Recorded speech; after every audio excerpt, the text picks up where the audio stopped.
Assalamualaikum warahmatullahi wabarakatuh. Nama saya Batari Erlingga Nafi, NIM 15118123 dari kelas HI Amerika Latin akan mempresentasikan tentang The Politics of Skin Color in Brazil oleh Gladys Mitchell. Sebelum itu, kita harus tahu apa itu negara Brazil. Negara Brazil adalah negara terbesar di benua Amerika Selatan yang juga merupakan negara terbesar kelima di dunia.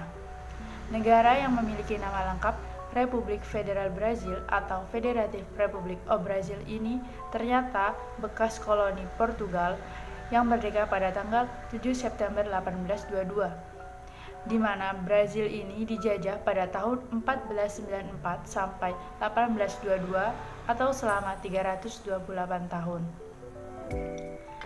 Brazil akhirnya menggunakan bahasa Portugal sebagai bahasa resminya. Karena tadi sudah menjelaskan sedikit tentang negara Brazil, langsung saja ke klasifikasi dan identifikasi ras. Di klasifikasi dan identifikasi ras tidak selalu konsisten, di mana negara Brazil ada ras bernama Afro-Brazil. Afro-Brazil ini adalah individu yang memaksimalkan utilitas, yang memilih identitas menurut preferensi dan keuntungan yang dirasakan. Mereka juga mengklasifikasikan diri tergantung pada situasi sosial mereka. Orang Afro-Brazil yang memilih kulit hitam kategori Preto dan Negro melakukannya karena alasan strategis, serta orang Afro-Brazil yang memilih identitas non-hitam cenderung melakukannya karena mereka tidak melihat langsung manfaat mengklaim identitas hitam. Klasifikasi rasial ini dipengaruhi oleh wilayah, pendidikan, dan usia. Menggunakan data survei nasional tahun 1996, Teles menemukan bahwa orang kulit hitam berpendidikan rendah lebih cenderung diklasifikasikan secara konsisten daripada orang berpendidikan tinggi yang digolongkan sebagai orang kulit hitam, yang mana efek terkuat adalah jenis kelamin. Ambiguitas rasial. Meskipun Brazil dikenal dengan ambiguitas rasial, presentasi dari mereka yang mengklaim identitas hitam Preto dalam sensus tetap cukup konstan dari waktu ke waktu. Menurut John Burdick dalam artikelnya tahun 1998 berjudul The Lost Constituency of Brazil Black Movements, menemukan bahwa Pretos memang demikian tidak menyadari organisasi gerakan hitam sebagai Negro. Dalam sampelnya, dia merujuk Negro sebagai Negros Assumidos atau diasumsikan kulit hitam, karena ini adalah orang kulit hitam yang mungkin tidak selalu diasumsikan atau mengklaim identitas hitam, tetapi setelah datang ke kesadaran akan dampak ras atau warna kulit hitam, mereka mengklaim Negro identitas. Tinjauan sejarah ras dan politik rasial di Brazil. Secara tradisional, ketidaksetaraan antara kulit putih dan Afro-Brazil dipandang sebagai akibatnya kesenjangan ekonomi, bukan diskriminasi rasial.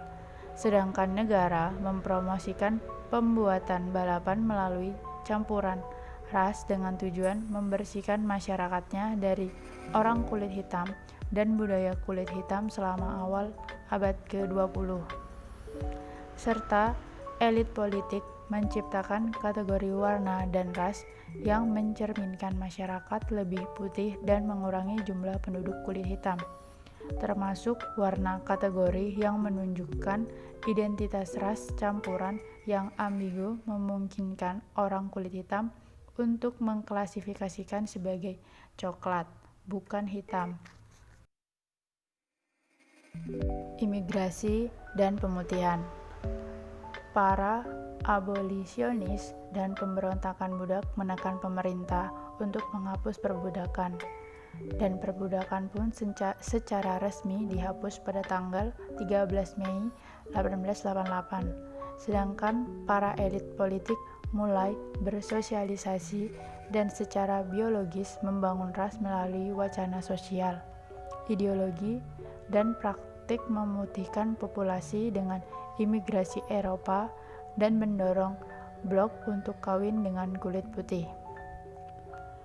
Konstitusi tahun 1891 melarang imigrasi Afrika dan Asia. Untuk mendorong imigrasi Eropa, pemerintah federal membuat program untuk mensubsidi perjalanan Eropa ke Brasil yang berakhir pada 1927.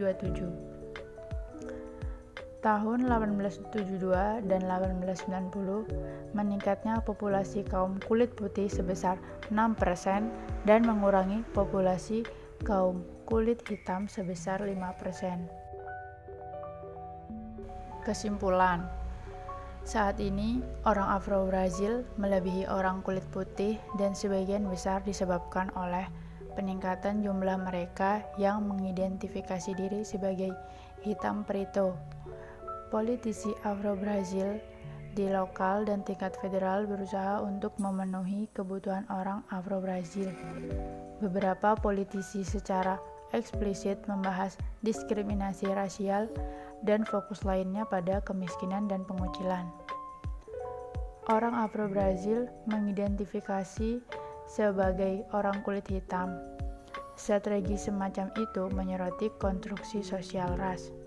Saat ini, negara bagian Brazil mengakui bahwa kulit hitam negro dan coklat pardos menderita diskriminasi dan upaya dilakukan untuk meningkatkan sosial dan ekonomi mereka dalam posisi masyarakat.